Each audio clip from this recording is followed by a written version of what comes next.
നമസ്കാരം, എല്ലാവർക്കും പുതിയൊരു വീഡിയോയിലേക്ക് സ്വാഗതം. 2024 എയിംസിൻ്റെ BSc നഴ്സിംഗിൻ്റെ അഡ്മിഷന് വേണ്ടിയുള്ള എൻട്രൻസ് എക്സാമിൻ്റെ റിസൾട്ട് പബ്ലിഷ് ചെയ്തിട്ടുണ്ട്. ഇൻഡിവിജ്വലായിട്ടുള്ള സ്കോർ കാർഡ് എങ്ങനെയാണ് ചെക്ക് ചെയ്യുന്നത് എന്നതിനെക്കുറിച്ചാണ് ഇന്നത്തെ നമ്മുടെ വീഡിയോ. ഗൂഗിളിൽ എയിംസിൻ്റെ വെബ്സൈറ്റിൽ സെർച്ച് ചെയ്യുമ്പോൾ ഇതുപോലെ ഒരു പേജാണ് ഓപ്പൺ ആകുന്നത്. അതിൽ അക്കാഡമിക് കോഴ്സസ് ഉള്ള ഭാഗത്ത് ക്ലിക്ക് ചെയ്യുക. അപ്പോൾ ഇതുപോലെ ഒരു പേജ് ഓപ്പൺ ആകും. അതിൽ BSc നഴ്സിംഗ് ഓണേഴ്സ് എന്നുള്ള ഓപ്ഷനിൽ ക്ലിക്ക് ചെയ്യുക. അപ്പോൾ ഇതുപോലെ ഒരു പേജാണ് ഓപ്പൺ ആകുന്നത്. അതിൽ ഏറ്റവും താഴെ പ്രൊസീഡ് എന്നുള്ള ഭാഗത്ത് ക്ലിക്ക് ചെയ്യണം. അപ്പോൾ ഇതുപോലെ ഒരു പേജാണ് ഓപ്പൺ ആകുന്നത്. അതിൽ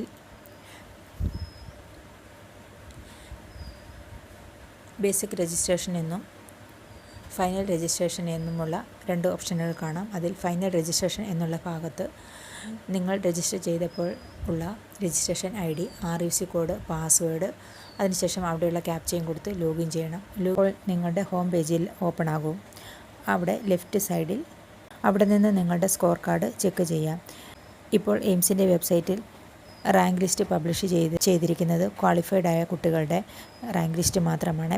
റാങ്ക് ലിസ്റ്റിൽ ഉൾപ്പെട്ട കുട്ടികളുടെയും റാങ്ക് ലിസ്റ്റിൽ ഉൾപ്പെടാത്ത കുട്ടികളുടെയും ഹോം പേജിൽ നിന്ന് അവരുടെ സ്കോർ കാർഡ് കാണുവാനായിട്ട് സാധിക്കുന്നതാണ്. ലോഗിൻ ചെയ്ത് കഴിയുമ്പോൾ നിങ്ങളുടെ ഹോം പേജ് ഓപ്പൺ ആകും.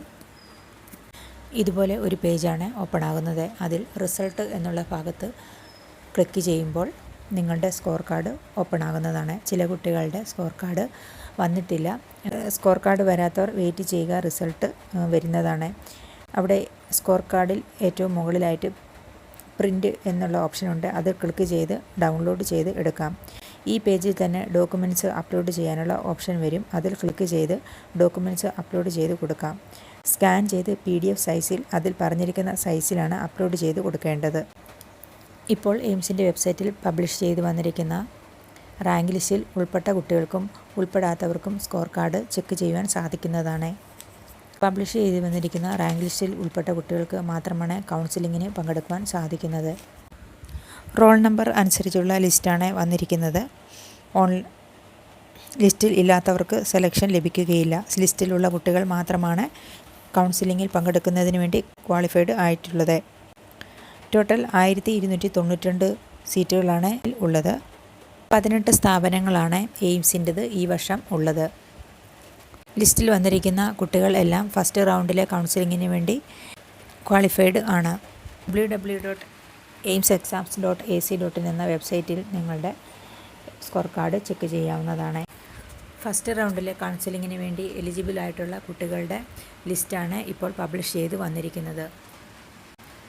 Unreserved category 6391, unreserved EWS 6387, PWBD 5496, OBC NCL 9851, OBC non criminal PWBD 3931, SC category 13963, SC PWBD 7728, ST 13926.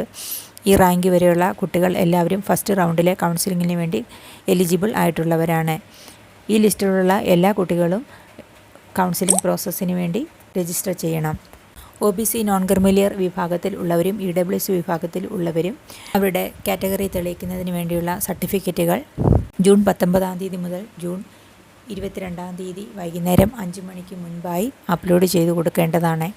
OBC വിഭാഗത്തിലുള്ളവരും EWS വിഭാഗത്തിൽ ഉള്ളവരും കാറ്റഗറി തെളിയിക്കുന്നതിനുള്ള സർട്ടിഫിക്കറ്റുകൾ ജൂൺ 19 മുതൽ ജൂൺ 22 വൈകുന്നേരം 5 മണി വരെ അപ്ലോഡ് ചെയ്ത് കൊടുക്കാവുന്നതാണ്.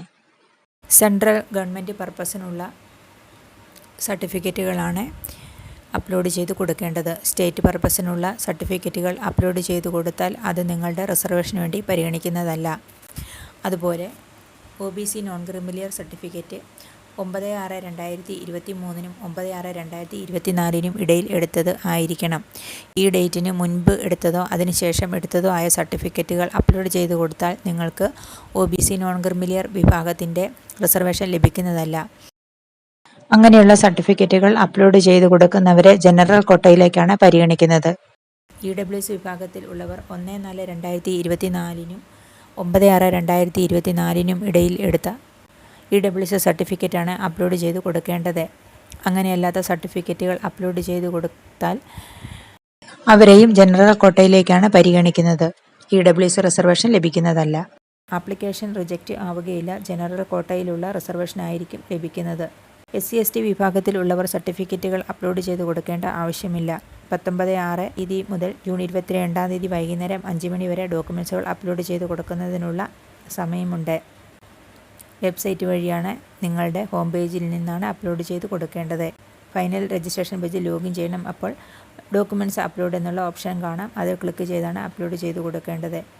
ജൂൺ 22 തീയതി വൈകുന്നേരം 5 മണി വരെ ഡോക്യുമെൻറ്റ്സുകൾ അപ്ലോഡ് ചെയ്യുവാനുള്ള സമയമാണ്. അതിനുശേഷമാണ് കോളേജ് ചോയ്സ് ഫില്ലിംഗ് ചെയ്യാനുള്ള ഡേറ്റ് വെബ്സൈറ്റിൽ പബ്ലിഷ് ചെയ്യുന്നത്. First round, second round, mop-up round, ഇങ്ങനെ 3 റൗണ്ടുകളാണ് ഉള്ളത്. ഓപ്പൺ റൗണ്ടിന് ശേഷം ഫസ്റ്റ് റൗണ്ട്, സെക്കൻഡ് റൗണ്ട് ഓൺലൈനായിട്ടാണ് നടക്കുന്നത്. ഓപ്പൺ റൗണ്ട് ഏത് സെൻറ്ററിലാണ് സീറ്റ് വേക്കൻസി ഉള്ളത് ആ സെൻറ്ററിൽ വെച്ചാണ് നടക്കുന്നത്. കൗൺസിലിംഗ് പ്രോസസ്സിനെ കുറിച്ചുള്ള വീഡിയോ ഉടനെ ചെയ്യുന്നതാണ്. വീഡിയോ എല്ലാവർക്കും ഇഷ്ടപ്പെട്ടെന്ന് വിചാരിക്കുന്നു. അടുത്തൊരു വീഡിയോ ആയിട്ട് വരുന്നവരെ ബൈ.